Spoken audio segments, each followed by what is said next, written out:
నమస్తే, welcome to SSG news TV. మీతో శ్రీనివాస్. గత 3-4 రోజులుగా చేస్తున్న అభిప్రాయ సేకరణ, అంటే రాబోయే ఎలక్షన్లలో ఎవరు గెలిస్తే బాగుంటది అని చెప్పి చేస్తున్న అభిప్రాయ సేకరణలో మీరు పాల్గొంటున్న తీరుకు ధన్యవాదాలు. అయితే 2014లో ఆసిఫాబాద్, కుమ్రం భీం జిల్లా ఆసిఫాబాద్ నుండి ఎవరెవరు పార్టిసిపేట్ చేసిండ్రు, ఎవరెవరికి అంటే ఎన్ని ఓట్లు వచ్చినాయని చెప్పేసి చిన్నగా చెప్పుకుందాం. కేవలం 4 మాత్రమే తీసుకుంటున్నాను, మెయిన్ పర్సన్స్ వి. ఒకటి బీఆర్ఎస్, అప్పటి టీఆర్ఎస్, కోవలక్ష్మి. అయితే కాంగ్రెస్ నుండి ఆత్రం సక్కు, అంటే వీళ్ళు పార్టిసిపేట్ చేసిన వాళ్ళు అన్నట్టు. బీజేపీ నుండి ఆత్రం సుగుణ, బీఎస్పీ నుండి మాడవిరాజు. ఈ 4 పార్టిసిపేట్ చేసిండ్రు. అప్పుడు విన్నర్ వచ్చేసి కోవలక్ష్మి. 59,094 ఓట్లు వచ్చినాయి ఆమెకి. అయితే ఆత్రం సక్కుకి, అంటే కాంగ్రెస్ నుండి పార్టిసిపేట్ చేసిన ఆత్రం సక్కుకి 40,039 ఓట్లు మాత్రమే వచ్చినాయి.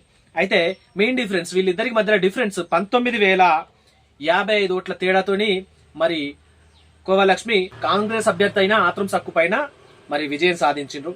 మరి ఇక రెండవసారికి చూసుకుంటే మరి కాంగ్రెస్ నుంచి ఆత్రం సక్కు, టిఆర్ఎస్ నుంచి కోవలక్ష్మి, బీజేపీ నుండి అజ్మీరా ఆత్మారావు, బీఎస్పీ నుండి అజ్మీరా రామ్నాయక్.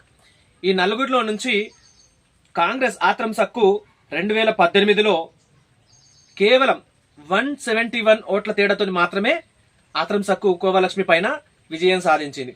అయితే చాలా దూరంలో లేదు. బీఆర్ఎస్ కాంగ్రెస్ అప్పుడు దగ్గర ఓట్లే ఉన్నాయి అన్నట్టు. ఎంతైనా కూడా గెలిపే. 171 ఓట్ల తేడాతో మాత్రమే గెలిచింది.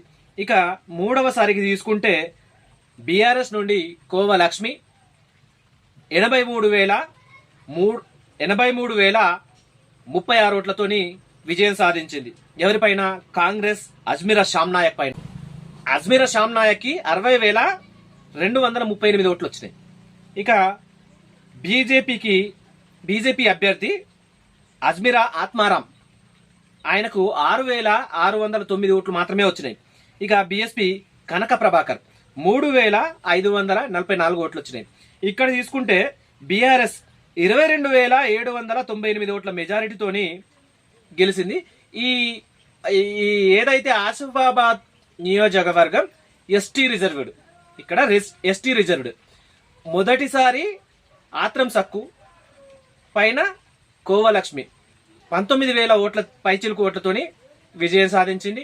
రెండవసారి ఆత్రం సక్కు మరి కాంగ్రెస్ నుండి 171 ఓట్లు మాత్రమే సాధించింది. మూడోసారి తీసుకుంటే 22,000 ఓట్ల పైచిలుకుతోని మళ్ళీ కోవలక్ష్మి గెలిచింది. అయితే ఇక్కడ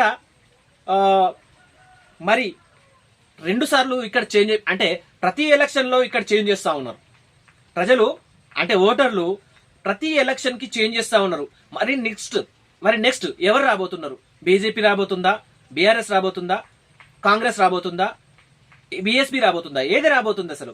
అంటే ఇక్కడ ఎక్కువగా చూసుకుంటే ఆసిఫాబాద్ లో బీఆర్ఎస్ ఉందనే చెప్పుకోవాలి.